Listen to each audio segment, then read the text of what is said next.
In MoneyWatch, small businesses are being pushed to the brink as the U.S. economy edges closer to year 3 of the coronavirus pandemic. Is it year 3 already? A new survey conducted by Goldman Sachs, 10,000 small business voices, reveals 79% of small business owners are concerned about the ongoing pandemic. 71% say the Omicron variant has hurt their businesses and their ability to generate revenue.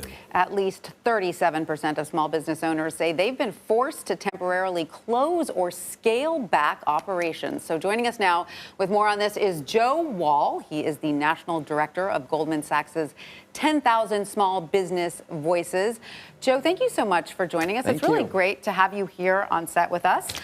You know, I must say we don't have a lot of guests on set yet because of, COVID, so it's really exciting to have you here. Welcome. But what are some of the biggest issues facing small businesses right now? Well, I think what our data shows, and by the way, this is our 11th survey we've done since the onset of COVID. So we've sort of seen the full roller coaster over the last couple of years. And I think in our most recent survey of data, you would say, gosh, 2 years in, we would hope that things would start to look a little bit better. And unfortunately, I think the opposite is true. We see, not obviously the Omicron variant, to your data pointed out, having a pretty devastating impact for a lot of businesses. But we also see, interesting enough, the number one issue for businesses right now is not inflation, not supply chain. It's by far labor shortages. So 50% of our businesses, when asked what's the number one problem, they say labor shortages. And when we dive into those issues a little bit deeper, what we find is that 87% of businesses that are hiring are having a tough time finding whether it's part-time or full-time employees.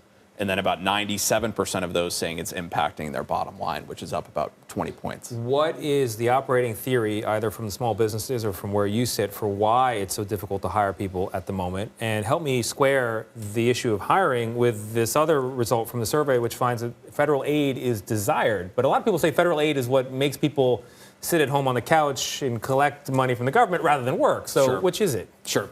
Well, I think on your question, when it comes to additional federal aid, and we saw overwhelming support for it in our survey. Small business owners, if you talk to just about any of them, don't want a handout.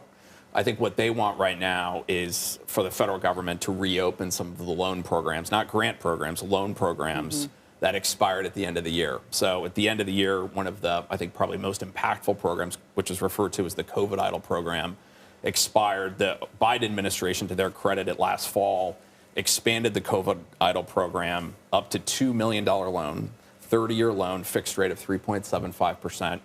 And that was a godsend for a lot of small businesses who naturally don't have great financial statements from 2020 or 2021. And when they go to a traditional bank or, fintech lender, what have you, they aren't getting approved. So this was an outlet for them to get capital. And unfortunately, that expired. So that is kind of, I think, right now, the easiest thing Congress could do would be to reauthorize that program. But you put this help wanted sign up, and these businesses want people, and they're not finding them. And you hear a lot of different reasons for that. Some people are concerned about COVID. There was a time when people said it was because benefits were being paid out. Now the benefits have gone away, but people still aren't taking just any old job. Have the standards shifted? Has the pay not gone up enough? Like, where is the disconnect? No, and I'll just use it as an anecdote. I was in Des Moines, Iowa last fall, and I did a roundtable with some of the business owners that have gone through our program from a variety of different industries, and they all said the same thing. They literally can't find anyone. Right. With like a driver's license. At any cost. At any cost. Yeah. And, now part of it is that obviously the competition is hot, and a lot of the larger, corporations are able to offer greater benefits, greater pay. Right. And of course, and we know this latest wave of COVID took a lot of people out of the labor market just for catching COVID, right? So a lot of people who were already working and wanted to work then had to sort of I was talking to one small business owner this morning who said, her husband woke up, who runs their business, to 3 employees weren't coming in, and another one was going to a much larger corporate.